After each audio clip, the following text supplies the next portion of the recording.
Today we're going to take what we know from systems of equations and what we have learned from linear inequalities and combine all that information to learn about systems of inequalities. So when we're doing that, we're going to learn what a solution looks like for a system of inequalities.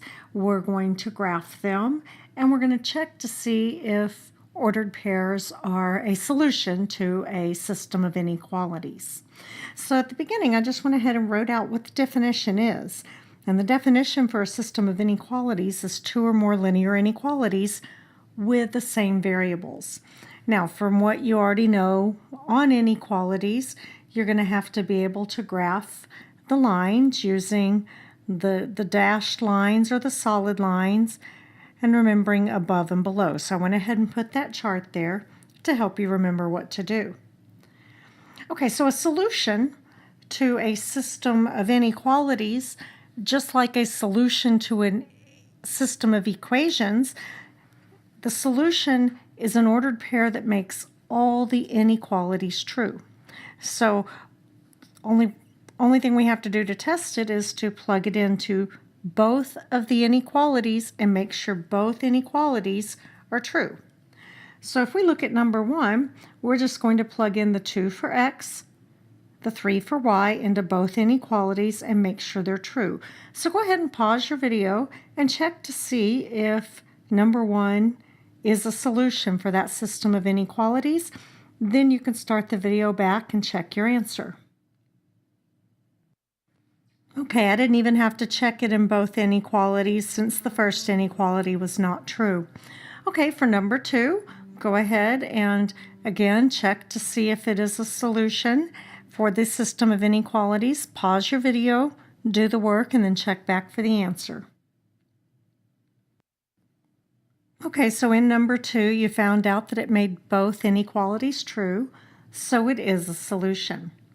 So now let's look at graphing systems of inequalities. And really it's just putting together what we did last lesson 2 times. So you graph both inequalities on the same coordinate plane. So in number 3, they've gone ahead and graphed the 2 lines, but you need to know which line goes to which inequality so that you can correctly shade them. So I'm going to just start and I'm going to look at y is greater than negative x. This one here. I know that that's going to be a negative slope. It is going to be a dashed line. So I know it's this one here. So I'm going to go ahead and do the shading for my dashed line first. And I've got greater than. Greater than is above. So I'm going to shade everything above my dashed line. Okay. Then I look at my other equation and I've got y is greater than x plus 2 greater than or equal to, so I know it's my solid line here. And it's going to again be graphed or shaded above. So I'm going to shade everything above my solid line. And then the solution to a system of inequalities is whatever makes both inequalities true.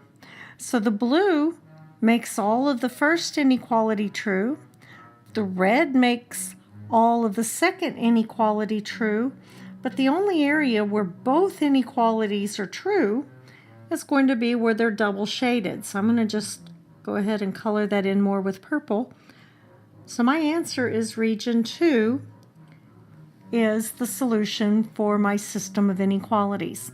Okay, so I want you to do number 4 on your own. So pause the video, do all of the work, and then check back for the explanation. Okay, so region 4 is the solution to my system of inequalities. And if you can think about what that means, any ordered pair that I have in this purple shaded region is going to be a solution to this system. That includes any ordered pair on the solid line, but it does not include any ordered pairs on the dotted line.